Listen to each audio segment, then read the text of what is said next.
बिस्मिल्लाहिर्रहमानिर्रहीम। स्टूडेंट्स अस्सलाम वालेकुम रहमतुल्लाहि व बरकातुहू।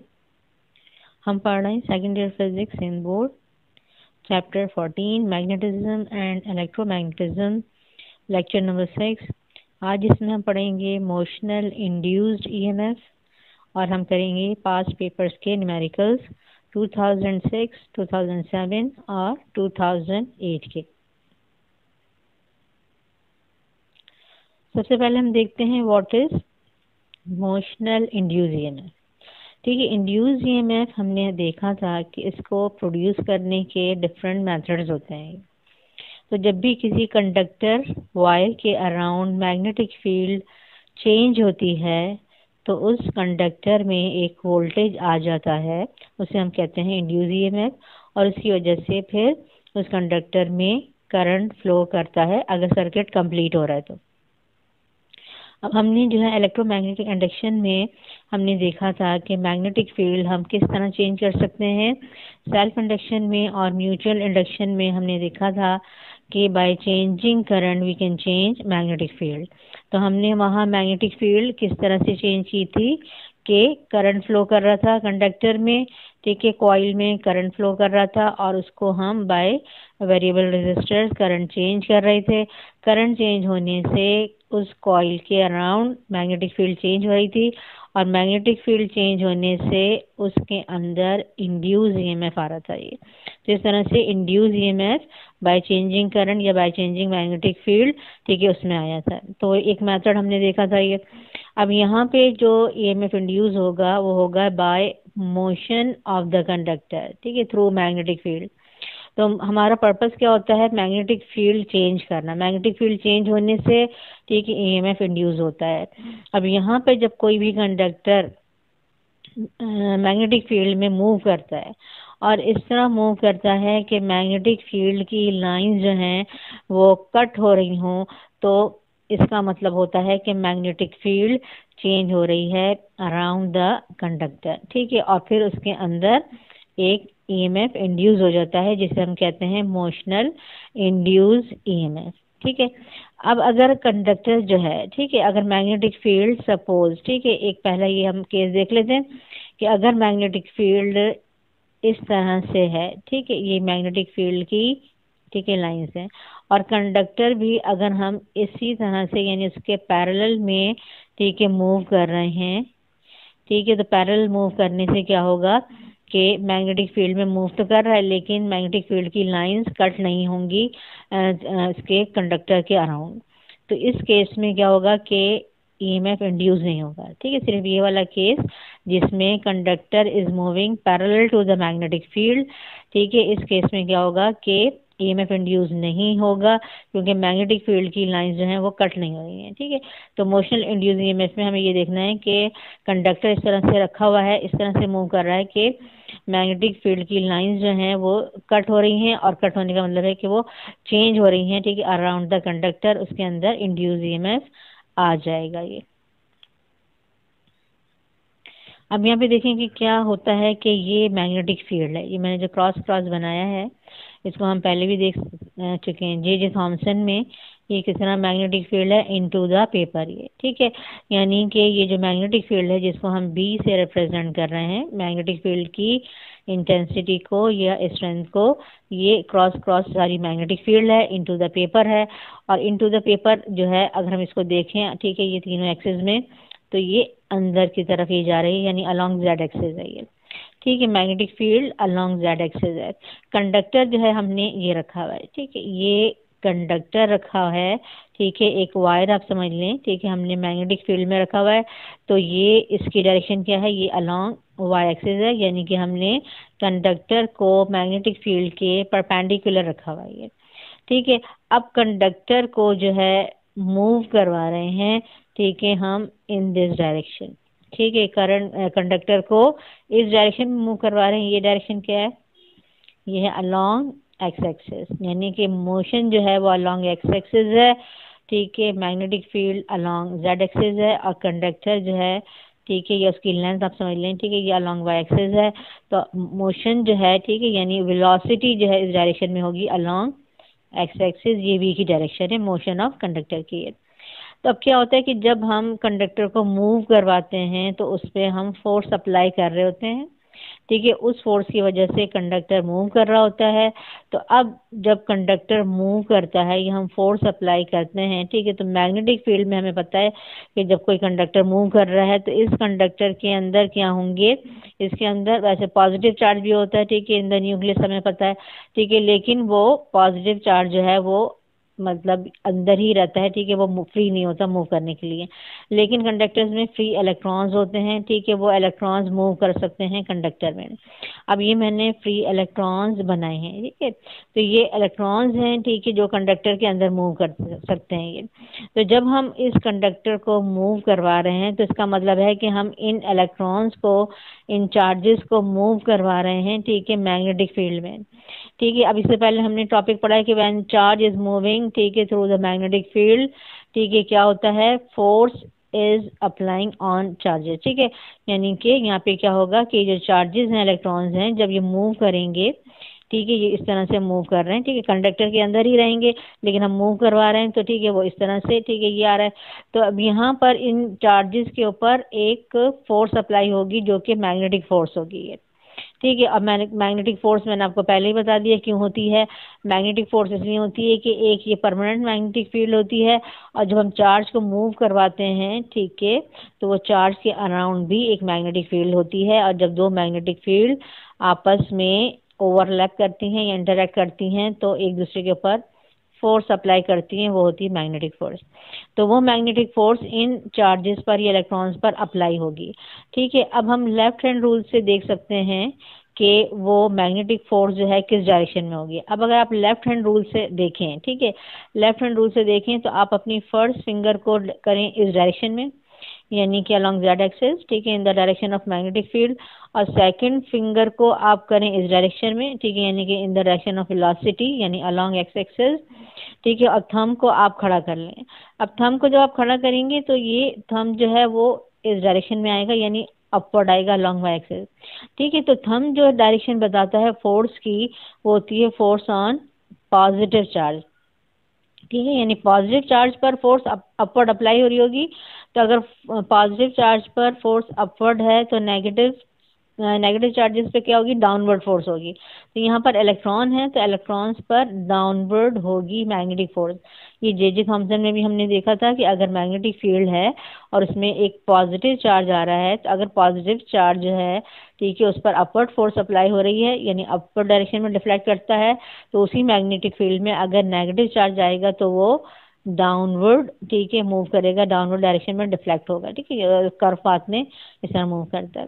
तो यहाँ पर ये जो फोर्स अप्लाई होगी ऑन नेगेटिव चार्जेस इलेक्ट्रॉन्स, ठीक है, वो होगी डाउनवर्ड और उसकी वैल्यू क्या होगी, हम ये पहले, ठीक है, force on charge in magnetic field पढ़ चुके हैं, is equal to q v cross B, ठीक है, यानी q v B sine theta. और यहाँ पर जो एंगल होता है, ठीक है, theta is the angle between B and V, ठीक है, यहाँ तो मैंने परपेंडिकुलर रखा हुआ है, ठीक है, और यहाँ पर इस तरह से हम मूव करवा रहे हैं कि वेलोसिटी और मैग्नेटिक फील्ड जो है परपेंडिकुलर है यानी थीटा 90 डिग्री है, लेकिन कंडक्टर जो है किसी भी डायरेक्शन में मूव हो सकता है। अब जैसे मैंने कंडक्टर इस तरह रखा हुआ है और हो सकता है कि मैं कंडक्टर को, ठीक है, इस तरह मूव करूँ मैं, ठीक है, या कंडक्टर को मैं इस तरह मूव करूँ, तो फिर उस केस में क्या होगा, थीटा 90 डिग्री नहीं होगा। तो हम फिर जो भी एंगल होगा उसको फॉर्मूले में पुट करेंगे। यहाँ पर हमारा थीटा 90 डिग्री है लेकिन हम फॉर्मूले में, ठीक है, लिखेंगे साइन थीटा, क्योंकि हर दफ़ा थीटा 90 डिग्री ज़रूरी नहीं है कि 90 डिग्री हो ये। अब होता क्या है कि जब यहाँ पर फोर्स अप्लाई होती है इलेक्ट्रॉन्स पर, ठीक है, डाउनवर्ड डायरेक्शन में, तो इलेक्ट्रॉन्स जो है डाउनवर्ड मूव करना शुरू हो जाते हैं ये, ठीक है। अब डाउनवर्ड मूव करते हैं तो यहाँ पर इलेक्ट्रॉन्स जमा होने लगते हैं, तो यहाँ पर नेगेटिव चार्ज आता है और यहाँ पे क्योंकि यहाँ से इलेक्ट्रॉन कम हो रहे हैं तो यहाँ पर पॉजिटिव चार्ज आता है। अब जितना ज़्यादा इलेक्ट्रॉन्स डाउनवर्ड आएंगे यहाँ नेगेटिव चार्ज इंक्रीज होता जाएगा और यहाँ पॉजिटिव चार्ज इंक्रीज होता जाएगा, ठीक है। अब ये जो पॉजिटिव चार्ज एक एंड पर और नेगेटिव चार्ज एक एंड पर है, ठीक है, तो ये जस्ट लाइक ऐसे ही जैसे कि 2 हॉरिजॉन्टल प्लेट्स होती हैं और एक प्लेट पर पॉजिटिव चार्ज होता है और एक प्लेट पर नेगेटिव चार्ज होता है, तो इन प्लेट्स के बीच में क्या होती है, एक इलेक्ट्रिक फील्ड जनरेट होती है और इलेक्ट्रिक फील्ड की डायरेक्शन होती है from positive to negative charge. ठीक है, तो ये मैंने इलेक्ट्रिक फील्ड की डायरेक्शन शो की है, ठीक है, अपवर्ड से डाउनवर्ड। ठीक है, यानी होगी from positive to negative charge, ये इलेक्ट्रिक फील्ड है। यानी अब इलेक्ट्रिक फील्ड एक जनरेट हो गई है। ठीक है, मैग्नेटिक फोर्स तो अप्लाई हो रही थी इन इलेक्ट्रॉन्स पर, ठीक है, मैग्नेटिक फील्ड की वजह से। अब ये जो इलेक्ट्रिक फील्ड है, ठीक है, इसकी वजह से एक इलेक्ट्रोस्टैटिक फोर्स भी अप्लाई, ठीक है, होने शुरू हो जाएगी इन इलेक्ट्रॉन्स पर। ये अब वो इलेक्ट्रोस्टैटिक फोर्स जो है उसकी क्या डायरेक्शन होगी, ठीक है, उसकी डायरेक्शन होगी अपवर्ड, जिसको मैंने एफ ई से शो किया है। F E electrostatic force, F M magnetic force. ठीक है, ये इलेक्ट्रोस्टैटिक फोर्स, ठीक है, ये किसके इक्वल होगी, यहाँ देखें आप, ये जो है, ठीक है, पॉजिटिव चार्ज हम कंसिडर कर रहे हैं, ठीक है, जो ऊपर हैं, और ये नेगेटिव चार्जेस हैं, ठीक है, ये जो डाउनवर्ड हैं, और बीच में हम एक कंसिडर कर लेते हैं जैसे इलेक्ट्रॉन है। अब अगर इलेक्ट्रॉन है और यहाँ पर देखेंगे इलेक्ट्रिक फील्ड है, ये मैंने इलेक्ट्रिक फील्ड की डायरेक्शन बनाई है, ठीक है, अपवर्ड से डाउनवर्ड। तो यहाँ पर ये जो इलेक्ट्रॉन है उस पर फोर्स किस डायरेक्शन में अप्लाई होगी, तो अभी आप देखें कि नेगेटिव नेगेटिव को रिपेल करेगा, यानी ये जब इसको रिपेल करेगा तो डायरेक्शन ऑफ फोर्स होगी अपवर्ड। ठीक है, और ये पॉजिटिव नेगेटिव को अट्रैक्ट करेगा, तो जब पॉजिटिव नेगेटिव को अट्रैक्ट करेगा तो उसकी डायरेक्शन भी क्या होगी, अपवर्ड। यानी इन दोनों की वजह से जो इस इलेक्ट्रॉन पर फोर्स अप्लाई होगी उसकी डायरेक्शन होगी अपवर्ड। ठीक है, तो ये मैंने अपवर्ड बनाई है, ठीक है, इलेक्ट्रोस्टैटिक फोर्स। ये इलेक्ट्रोस्टैटिक फोर्स हम कैसे कैलकुलेट करेंगे, इस फॉर्मूले से, E is equal to F upon q. ये इलेक्ट्रोस्टैटिक फोर्स है। तो इलेक्ट्रोस्टैटिक फोर्स जो है वो किसकी इक्वल हो जाएगी, ई क्यू की इक्वल होगी। ठीक है, क्यू चार्ज है अकॉर्डिंग टू कि कितने नंबर ऑफ इलेक्ट्रॉन्स जो हैं, ठीक है, यहाँ पर प्रेजेंट हैं। अब जैसे जैसे चार्जेस मूव करके नीचे आएंगे, ठीक है, क्या होगा, इलेक्ट्रिक फील्ड जो है, ठीक है, इलेक्ट्रिक फील्ड इंक्रीज होती जाएगी। यहाँ पॉजिटिव चार्ज इंक्रीज होता जाएगा, यहाँ नेगेटिव चार्ज इंक्रीज होता जाएगा, और इलेक्ट्रिक फील्ड जो है वो इंक्रीज होगी। ठीक है, क्या इंक्रीज होगा, ई इंक्रीज होगा ये। तो जब इलेक्ट्रिक फील्ड इंक्रीज होगी तो ये electrostatic force which is equal to F q, ये भी इंक्रीज होगी। तो जब ये इलेक्ट्रोस्टैटिक फोर्स, ठीक है, इंक्रीज होते होते इसके इक्वल हो जाएगी मैग्नेटिक फोर्स, ठीक है, q v B sine theta के। तो जब ये इसके इक्वल हो जाएगी तो ये दोनों फोर्सेस किस पे अप्लाई हो रही हैं, ये इन इलेक्ट्रॉन्स पर अप्लाई हो रही हैं। तो जब इलेक्ट्रॉन्स पर अपवर्ड फोर्स और डाउनवर्ड फोर्स जो है इक्वल हो जाएंगी, तो ये दोनों फोर्सेस बैलेंस करेंगी एक दूसरे को, या हम कह सकते हैं ये दोनों एक दूसरे को कैंसिल आउट कर देंगी। तो फिर चार्जेस पर, ठीक है, फोर्स जो है वो जीरो हो जाएगी। ठीक है, इस तरह का हम न्यूमेरिकल कर चुके हैं कि अगर इस तरह आपके पास पॉजिटिव नेगेटिव चार्ज है और यहाँ पर, ठीक है, इसकी डाउनवर्ड फोर्स और अपर फोर्स अगर बैलेंस हो रही होती है तो फिर ये चार्ज क्या होता है, ये मोशन लेस हो जाता है, मूव नहीं करता। तो उस केस में क्या होगा, when F E is equal to F M, ठीक है, यहाँ से जो ट्रांसफरिंग हो रही है, ठीक है, इलेक्ट्रॉन्स की, ठीक है, अपवर्ड से डाउनवर्ड, वो स्टॉप हो जाएगी। ठीक है, इलेक्ट्रॉन्स की मूवमेंट रुक जाएगी। तो उस वक्त तक उस जो है समझ लें कि इलेक्ट्रिक फील्ड जितनी जनरेट हो गई है, ठीक है, फिर उतनी वहाँ पर स्टॉप होगी, वो होगा मैक्सिमम हमारा, ठीक है, इंड्यूस वोल्टेज। अब ये जो आपके पास ये पॉजिटिव चार्ज और नेगेटिव चार्ज है, ये इलेक्ट्रिक फील्ड आ गई है, ये एक वोल्टेज प्रोड्यूस हो गया है। ठीक है, जस्ट लाइक अ बैटरी, ये पॉजिटिव टर्मिनल और ये नेगेटिव टर्मिनल बन गया, ये जस्ट लाइक अ बैटरी, एक बैटरी बन गई है। ये एक वोल्टेज जिसके अंदर इंड्यूस जो हो गया है, इसको हम कह रहे हैं, ये होता है हमारा इंड्यूस ईएमएफ, और ये होता है मोशनल इंड्यूस ईएमएफ, क्योंकि ये कंडक्टर को मैग्नेटिक फील्ड में मूव करवाने से, ठीक है, ये प्रोड्यूस हो रही है। ठीक है, अब इस कंडक्टर के अंदर हमारे पास एक वोल्टेज आ गया, इंड्यूस ईएमएफ आ गया। ठीक है, अभी सर्किट कंप्लीट नहीं हो रहा है, इसमें करंट जी के नहीं है, ठीक है, एक वोल्टेज इंड्यूस हुआ है ये। अब जब ये वोल्टेज इंड्यूस हो गया, ठीक है बैन, और कब तक इंड्यूस होगा, ठीक है, जब तक, ठीक है, ये एफ ई और एफ एम इक्वल नहीं हो जाएंगे। ठीक है, उसके बाद ये समझ लें कि ये मैक्सिमम वैल्यू आ जाएगी हमारे पास इंड्यूस ईएमएफ की। उस इंड्यूस ईएमएफ को हम शो करेंगे, हम कैपिटल वी से जो है हम इसको रिप्रेजेंट करेंगे। ठीक है, तो अब ये जो इंड्यूस ईएमएफ है, ठीक है, ये जो इंड्यूस ईएमएफ है, इसकी हम वैल्यू किस तरह से कैलकुलेट कर सकते हैं, ठीक है, ये हम देखते हैं।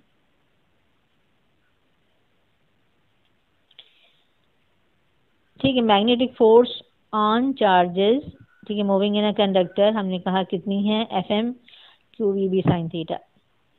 अब चार्जेस मूव कर रहे हैं कंडक्टर में, ठीक है। तो इस कंडक्टर की जो लेंथ है यहाँ से लेके यहाँ तक, ठीक है, वो है एल। ठीक है, एल है। तो वर्क डन होगा मूविंग चार्जेस पर, ठीक है, वर्क डन क्या होता है, force multiply by distance displacement. तो यहाँ पर ये फोर्स है और ये है एल लेंथ ऑफ कंडक्टर।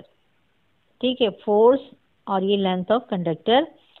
ठीक है, फोर्स को मैंने मल्टीप्लाई किया लेंथ ऑफ कंडक्टर से, तो आ जाएगा वर्क डन ऑन चार्जेस, यानी हम कितना वर्क कर रहे हैं, कितना वर्क हो रहा है चार्जेस पर।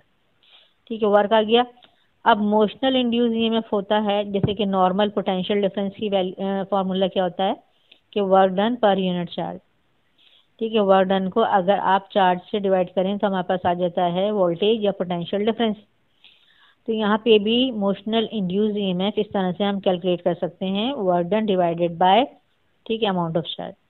तो वर्क डन कितना है, q v B sine theta into L, और डिवाइडेड बाय चार्ज कितना फ्लो कर रहा है, क्यू। क्यू क्यू कैंसिल हो जाएगा। ठीक है, आएगा हमारे पास answer B V L sine theta. ठीक है, बी वही है मैग्नेटिक फील्ड की strength, B velocity of the conductor, L is the length of conductor और theta is the angle between V and B. ठीक है, तो ये फॉर्मूले में हमें, ठीक है, B V L sine theta भी लिखना पड़ता है, क्योंकि एंगल जो है, ठीक है, 90 डिग्री भी हो सकता है, 90 के अलावा भी हो सकता है। तो ये होता है मोशनल इंड्यूस ईएमएफ। ठीक है, आगे जो हम न्यूमेरिकल करेंगे उसमें एक न्यूमेरिकल मोशनल इंड्यूस ईएमएफ का भी आएगा, और इसमें हम यही फॉर्मूला यूज करेंगे, B V L sine theta. यहाँ पे ये देख लें कि जब मोशनल इंड्यूस ईएमएफ इसमें आ जाता है तो आप इसको यूटिलाइज कैसे कर सकते हैं कि अगर हम इसको, ठीक है, सर्किट कंप्लीट कर लें, यहाँ से कोई हम समझ लें कि मैंने वायर इसको यहाँ पे लगा दिया, तो अब क्या होगा कि ये इलेक्ट्रॉन्स जो हैं, ठीक है, इलेक्ट्रॉन जो हैं इस डायरेक्शन में, ठीक है, यानी कि फ्रॉम नेगेटिव टू, ठीक है, ये इलेक्ट्रॉन इस डायरेक्शन में, ठीक है, मूव करेंगे। ठीक है, ये तो इलेक्ट्रॉन का समझ लो मूवमेंट होगी। लेकिन हम जो करंट देखते हैं वो होता है कन्वेंशनल करंट। ठीक है, तो कन्वेंशनल करंट होता है from positive to negative terminal. ये positive terminal of the battery है, ये negative terminal of the battery है। तो करंट जो आउटर सर्किट में मूव करेगा उसकी डायरेक्शन ये होगी फ्रॉम पॉजिटिव टू नेगेटिव, ये कन्वेंशनल करंट होगा। इस करंट से हम कोई भी काम ले सकते हैं। यहाँ पे कोई भी अगर आप चीज़ लगाएं, बल्ब लगाएं, तो वो बल्ब क्या होगा, ठीक है, जलेगा। अब हम देखते हैं कि न्यूमेरिकल जो है हमारे पास क्या आए हैं 2006 में। देखें चैप्टर 14 का क्या न्यूमेरिकल है। ठीक है, ये सॉलिनॉइड का है। सॉलिनॉइड का टॉपिक भी हम पढ़ चुके हैं, आप प्रीवियस लेक्चर ज़रूर देख लें ताकि ये टॉपिक जो है आपको समझ में आ जाए, तो न्यूमेरिकल भी आपको फिर ज़्यादा अच्छी तरह समझ में आएगा। सॉलिनॉइड एक कॉइल होता है, ठीक है, और इसमें हम करंट जो है फ्लो करवाते हैं, तो उसके अंदर एक uniform strong magnetic field generate होती है। तो यहाँ पर एक लॉन्ग सॉलिनॉइड है। Long solenoid is wound with 35 turns in 10 centimetre and carries a current of 10 ampere. Find the magnetic field in it. तो मैग्नेटिक फील्ड का जो हम कैलकुलेट करते हैं वो inside the solenoid he calculate कर रहे होते हैं, क्योंकि हम कहते हैं कि outside the solenoid magnetic field is weak and negligible या इज जीरो। अब ये जो सॉलिनॉइड है, ठीक है, जो एक कॉइल है, ठीक है, इसमें जो है बहुत सारी टर्न्स होंगी, लेकिन यहाँ पे इन्होंने ये बताया है कि 10 सेंटीमीटर में 35 टर्न्स हैं। ठीक है, तो अब हमें इससे मतलब नहीं है कि इस पूरे सॉलिनॉइड की कितनी लेंथ है और टोटल कितनी टर्न्स हैं। ठीक है, क्योंकि हमें जो फॉर्मूले में चाहिए होता है वो होता है number of turns per unit length. तो जितनी भी लेंथ होती हैं और जितनी भी लेंथ होती है, ठीक है, नंबर ऑफ टर्न्स को हम इसे डिवाइड करते हैं तो हमारे पास number of turns per unit length आ जाती है। ठीक है, तो यहाँ पे हम इसको, ठीक है, लेंगे नंबर ऑफ टर्न्स 35 टर्न्स है, और ये लेंथ जितनी भी लेंथ है, ठीक है, लेंथ है 10 सेंटीमीटर। सेंटीमीटर हमारा स्टैंडर्ड यूनिट नहीं है, हम इसको 100 से डिवाइड करके मीटर में कन्वर्ट करेंगे। 10 को 100 से मैंने डिवाइड किया, आंसर आएगा 0.1 मीटर। इस सॉलिनॉइड में करंट फ्लो कर रहा है 10 एम्पियर, इसको हम शो करेंगे आई से। ठीक है, I is equal to 10 ampere. Find the magnetic field. Magnetic field को हम बी से रिप्रेजेंट करते हैं, बी हमें कैलकुलेट करना है। अब यहाँ पे हमें कांस्टेंट चाहिए होता है, ठीक है, परमिएबिलिटी ऑफ फ्री स्पेस, और कांस्टेंट की वैल्यू आपको गिवन होती है पेपर में। ठीक है, और ये इसकी वैल्यू होती है 4 pi exponent -7 weber per ampere metre. ठीक है, पाई जो है ठीक है इसकी 3.142 है, इसकी जगह हम वही पुट करेंगे। तो सोलिनॉइड में हम फॉर्मूला पढ़ चुके हैं कि magnetic field inside the solenoid is given by, ठीक है, मैंने आपको जो फार्मूला बताया था, मैंने कहा था कि ये वाला फार्मूला आप याद रखें, स्मॉल एन वाला फार्मूला, ठीक है, उसको, ठीक है, अगर ड्राइव करना हो तो आप ड्राइव कर लीजिए, लेकिन न्यूमेरिकल के लिए आप ये याद रखें, क्योंकि स्मॉल एन याद करने में आप फिर गड़बड़ कर सकते हैं। ठीक है, तो ये हमारे पास है magnetic field inside the solenoid mu not an I upon L. ठीक है, म्यू नॉट की वही वैल्यू है जो हमने देखी है 4 पाई एक्सपोनेंट -7, एन जो होंगी जितनी भी टर्न्स गिवन है, ठीक है, वो पुट करेंगे, आई जो है जितना करंट गिवन है वो हम पुट करेंगे, और लेंथ भी, ठीक है, जितनी गिवन है उसको मीटर में कन्वर्ट करके यहाँ पुट करेंगे। इन सबको मल्टीप्लाई कर लें, ठीक है, आंसर आएगा हमारे पास, ठीक है, और फिर उसको डिवाइड करेंगे 0.1 से। ठीक है, आंसर आएगा 4.4 एक्सपोनेंट -3, और इसका यूनिट क्या होता है, बी का, मैग्नेटिक फील्ड ऑफ इंडक्शन का, टेस्ला। ठीक है, तो ये बी की वैल्यू आ गई इनसाइड द सोलिनॉइड।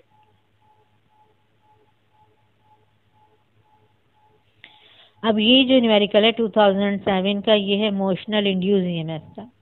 इसमें देखें, an aeroplane flying in a region where the vertical component of earth magnetic field is 3.2 exponent -4 tesla. If the wingspan of the aeroplane is 50 meter and its velocity is 360 km per hour, find the induced EMF between the tips of the wings of the aeroplane। ठीक है, और यहाँ पे अब ये देख लें कि हमारे पास, ठीक है, एरोप्लेन है, और एरोप्लेन का जो विंग स्पैन है, विंग स्पैन के मतलब देखिए ये विंग्स होते हैं, ठीक है, विंग्स की ये टिप है, ठीक है, एक ये है और एक ये है, तो इन टू टिप्स के बिटवीन जो बिल्कुल स्ट्रेट डिस्टेंस होता है, स्ट्रेट लाइन ड्रॉ कर ले आप, ठीक है, इसको हम कहते हैं विंग स्पैन। ठीक है, distance between two wings tips, तो यहाँ पे इसको हम एल से डिनोट कर रहे हैं। ठीक है, ये होगी हमारे पास, ठीक है, लेंथ ऑफ कंडक्टर, जिसको हमने अभी देखा था मोशनल इंड्यूस ईएमएफ में। ठीक है, तो ये हमारे पास, ठीक है, एल हो गई। ठीक है, इसी में हमें क्या करना है, हमें देखना है कि विंग्स में कितना इंड्यूस ईएमएफ आया ये।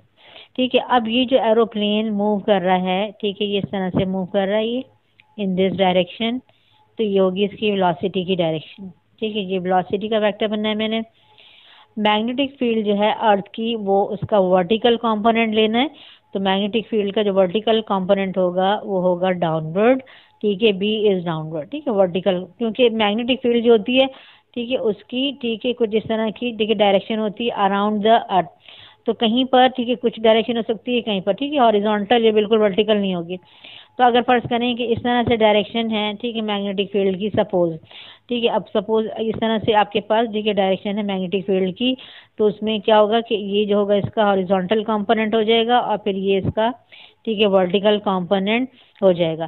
तो यहाँ पर इन्होंने vertical component of magnetic field दिया हुआ है, ठीक है, बी की वैल्यू दी हुई है, और यहाँ पर हम देख रहे हैं कि अगर ये वर्टिकल कंपोनेंट है और ये इस तरह फ्लाई कर रहा है, तो angle between V and B यहाँ पे बन रहा है 90 डिग्री, यानी थीटा होगा 90 डिग्री, तो यहाँ पर हम थीटा 90 डिग्री लेंगे।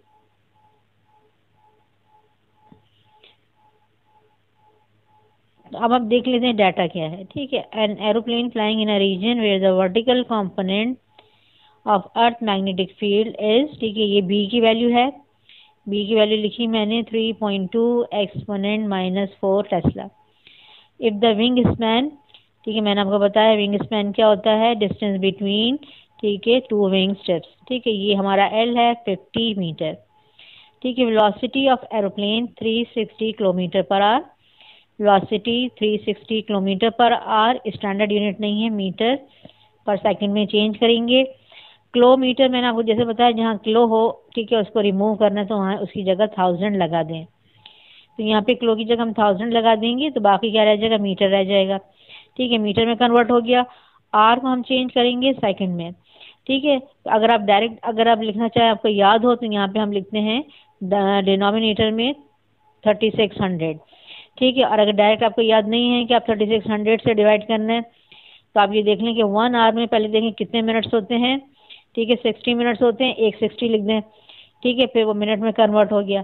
फिर मिनट को सेकंड में कन्वर्ट करने के लिए देखें 1 मिनट में कितने सेकंड्स होते हैं, 60 होते हैं। ठीक है, फिर 60 से मल्टीप्लाई कर दें, तो 260 मल्टीप्लाई करने से क्या होगा कि 1 आवर जो है ये सेकंड्स में चेंज हो गया है। यानी 360 को हम 1000 से मल्टीप्लाई करेंगे, ठीक है, और 2 दफ़ा 60 से डिवाइड करेंगे, तो आंसर हमारा मीटर पर सेकंड में आ जाएगा, जो कि आंसर हमारा आ रहा है 100। ठीक है, वेलोसिटी आ गई मीटर पर सेकंड में 100, तो 100 मीटर पर सेकंड। और हमें कैलकुलेट करना है मोशनल इंड्यूस ईएमएफ, यानी एरोप्लेन जब मूव करेगा इन मैग्नेटिक फील्ड, ठीक है, तो इसके जो विंग्स होंगे, ठीक है, विंग्स में पूछा, ठीक है, तो इन कंडक्टर में विंग्स में कितना इंड्यूस ईएमएफ आएगा, ये हमें कैलकुलेट करना है। तो इंड्यूस ईएमएफ का अभी हमने फॉर्मूला देखा, हमने ड्राइव किया। ठीक है, होता है BV_L sin थीटा। ठीक, बी क्या होती है, मैग्नेटिक फील्ड की स्ट्रेंथ 3.2 x - 4 गिवन है। वेलोसिटी, ठीक है, हमने कन्वर्ट की 100। L लेंथ ऑफ कंडक्टर, ठीक है, wing span 50। Theta is angle between V and B 90 degree, sine 91 होता है। इन सबको मल्टीप्लाई करेंगे तो आपके पास आंसर आएगा 1.6। और ये क्योंकि ईएमएफ है, वोल्टेज है, तो इसका यूनिट भी क्या होगा, वोल्ट होगा। ठीक है, तो मोशनल इंड्यूस ईएमएफ आया हमारे पास 1.6 वोल्ट। 2008 में देखें क्या न्यूमेरिकल आया ट्रांसफार्मर का टॉपिक हम प्रीवियस लेक्चर में पढ़ चुके हैं, आप उसको ज़रूर देख लें। तो इसमें देखें, step down transformer produces 1100 volt to 220 volt. Step down है, ठीक है, तो ये जो है प्राइमरी कॉइल का वोल्टेज है, और इसको हमें कम करके कितना करना है, ठीक है, 220 वोल्ट करना है, तो ये सेकेंडरी कॉइल का वोल्टेज है। तो ये VP है और ये VS है। The power output is 12.5 kilowatt. ठीक है, आउटपुट पावर यानी कि सेकेंडरी कॉइल की जो सर्किट है उसकी पावर कितनी है, आउटपुट पे पावर कितनी मिल रही है, 12.5 किलोवाट। किलो को हम चेंज करेंगे तो किलो की जगह 1000 लगा देंगे और 1000 से इस नंबर को मल्टीप्लाई कर लेंगे, तो ये चेंज हो जाएगा वॉट में। तो देखें, VP मैंने लिखा 1100 वोल्ट, VS 220 वोल्ट। ठीक है, प्राइमरी कॉइल का वोल्टेज है, सेकेंडरी कॉइल का वोल्टेज है, और ये पावर आउटपुट है, इसको मैंने 1000 से मल्टीप्लाई करके वॉट में चेंज कर लिया। And the overall efficiency of the transformer is 90%। Efficiency को हम इजीली नोट करेंगे और इसको 100 से डिवाइड करके फ्रैक्शन में चेंज कर लेंगे। ठीक है, the primary winding has 1000 turn. ठीक है, प्राइमरी कॉइल की जो टर्न्स हैं ये हैं NP 1000। How many turn does the secondary have, secondary coil में कितनी टर्न्स हैं, NS हमें कैलकुलेट करना है। And what is the power input, ठीक है, ये कैलकुलेट करना है PI, और what is the current in each coil, IP और IS हमें कैलकुलेट करना है। अब देखें, एफिशिएंसी है 90%। ठीक है, मैंने 90 को 100 से डिवाइड किया, कितना आएगा 0.9। ठीक है, प्राइमरी कॉइल की टर्न्स हैं 1000 टर्न। ठीक है, सेकेंडरी कॉइल की टर्न्स हमें मालूम करनी है, पावर इनपुट कैलकुलेट करना है, प्राइमरी कॉइल का करंट और सेकेंडरी कॉइल का करंट कैलकुलेट करना है। और जब स्टेप डाउन ट्रांसफार्म होता है तो ठीक है, सेकेंडरी कॉइल की टर्न जो हैं वो लेस देन होती हैं प्राइमरी कॉइल की टर्न से, ये हम कैलकुलेट करेंगे। तो number of turns in the secondary coil, इसके लिए फॉर्मूला, ठीक है, हम ये ऐसा न्यूमेरिकल पहले भी कर चुके हैं और ये फॉर्मूला हम यूज़ करेंगे, जो कि वोल्टेज का रेशो या टर्न्स का रेशो होता है। ये फॉर्मूला होता है VS/VP is equal to NS/EP। ठीक है, तो यहाँ पे VS की वैल्यू पुट की मैंने 220, VP कितना है 1100, number of turns in the secondary coil calculate करनी है, number of turns in primary coil given है 1000। ठीक है, 1000 का मैं यहाँ लेके जाऊंगी, मल्टीप्लाई करूंगी। ठीक है, इन दोनों को मल्टीप्लाई करेंगे, जो आंसर आएगा उसको 1100 से डिवाइड करेंगे, तो आंसर आएगा number of turns in secondary coil 200 turn. अभी क्योंकि स्टेप डाउन ट्रांसफार्मर है तो सेकेंडरी ठीक है, कॉइल का वोल्टेज भी कम होगा, ठीक है, प्राइमरी कॉइल से, और सेकेंडरी कॉइल की नंबर ऑफ टर्न्स भी कम होंगी प्राइमरी कॉइल से। तो अब ये देखें कम आ रही हैं, प्राइमरी कॉइल की 1000 थी और सेकेंडरी कॉइल में कितनी टर्न्स हैं, 200 टर्न्स आ रही। इनपुट पावर के लिए हम एफिशिएंसी का फॉर्मूला यूज करेंगे। एफिशिएंसी होती है output power divide by input power, यानी PO अपॉन PI। ठीक है, ये सेकेंडरी कॉइल की होती है और ये प्राइमरी कॉइल की, ठीक है, पावर होती है। यहाँ पे 100 से हम मल्टीप्लाई नहीं करेंगे क्योंकि मैंने एफिशिएंसी को कन्वर्ट कर लिया है, ठीक है, फ्रैक्शन में 0.9। तो अगर हम फ्रैक्शन में कन्वर्ट कर लेंगे तो यहाँ पे हमें मल्टीप्लाई बाय 100 लिखने की ज़रूरत नहीं है। ठीक है, लेकिन अगर आप कन्वर्ट नहीं कर रहे हैं, आप यहाँ पे 90 लिख रहे हैं, तो यहाँ पे फिर आप लिखेंगे मल्टीप्लाई बाय 100, तब आंसर सही आएगा। ठीक है, तो इजी यही होता है कि हम इसको इसमें कन्वर्ट कर लें और फिर यहाँ पे 100 से मल्टीप्लाई ना करें, तो ये हमारी कैलकुलेशन ईजी हो जाती है। तो यहाँ पर मैंने लिखा है आउटपुट पावर 12500, ठीक है, इनपुट पावर 0.9 यहाँ पे आएगा, ये क्रॉस मल्टीप्लिकेशन हो रही है, और इनपुट पावर यहाँ पे आ जाएगी। ठीक है, तो ये 12500 को डिवाइड कर देंगे 0.9 से, आंसर आएगा 13,888.9 वॉट। अब ये आंसर वॉट में आ रहा है। ठीक है, और आप ये देख रहे हैं कि इनपुट की पावर ज़्यादा है, ठीक है, as compare to output power. ठीक है, यही होता है ट्रांसफार्मर में। ठीक है, और यहाँ पर अगर आप इसे किलो वॉट में कन्वर्ट करना चाह रहे हैं तो फिर आप इसे क्या करेंगे, 1000 से इसको डिवाइड कर लें, तो यहाँ पे आ जाएगा 13.8889, यानी कि राउंड ऑफ कर लें तो 13.9 किलोवाट पावर आ रही है। ठीक है, किलोवाट में अगर लिखना चाहें तो लिख लें, वरना इसको आंसर को ऐसे भी हम छोड़ सकते हैं। ये आ गई इनपुट पावर। अब हमें कैलकुलेट करना है current in the primary coil. ठीक है, इसके लिए हम यूज करते हैं फॉर्मूला पावर का, इनपुट पावर का। ठीक है, वो होता है, पावर होती है वोल्टेज मल्टीप्लाई बाय करंट। अब इनपुट पावर प्राइमरी कॉइल की होती है, तो यहाँ प्राइमरी कॉइल का वोल्टेज आएगा, प्राइमरी कॉइल का करंट आएगा। ठीक है, तो प्राइमरी कॉइल का करंट जो है, इसका फॉर्मूला बन जाएगा PI अपॉन VP। ठीक है, PI हमने कैलकुलेट किया है 13888.9 और VP कितना है 1100। ठीक है, आप इसको इससे डिवाइड कर दें, आंसर आएगा 12.6 एम्पियर। ठीक है, प्राइमरी कॉइल का करंट आ गया। अब ये देखें current in the secondary coil. ठीक है, इसका होगा हमारा फॉर्मूला, ये सेकेंडरी कॉइल की है, यहाँ पे सेकेंडरी कॉइल का वोल्टेज होगा, सेकेंडरी कॉइल का करंट होगा। आइए हमें कैलकुलेट करना है, इसका फॉर्मूला बन जाएगा PO अपॉन VS। ठीक है, PO हमने देखा 12500, ठीक है, डिवाइडेड बाय VS है हमारे पास, ठीक है, 220 वोल्ट। ठीक है, आप इसको डिवाइड करें, ठीक है, 12,500 को 220 से, तो आंसर आएगा 56.8 एम्पियर। ठीक है, तो यहाँ पे देखें वोल्टेज ज़्यादा है, वहाँ पे जहाँ पे वोल्टेज कम है वहाँ पे करंट जो है ज़्यादा आ रहा है। और हमने ये रिलेशन पहले देखा था कि वोल्टेज और करंट जो होते हैं, ठीक है, सेकेंडरी में या प्राइमरी में इन्वर्सली प्रोपोर्शनल होते हैं। तो यहाँ पे सेकेंडरी कॉइल का करंट आ गया 56.8 एम्पियर। तो आज हमने 2006 से 2008 तक न्यूमेरिकल्स कंप्लीट कर लिए हैं। इंशाल्लाह आगे हम 2009 से स्टार्ट करेंगे। अस्सलाम वालेकुम व रहमतुल्लाहि व बरकातुहू।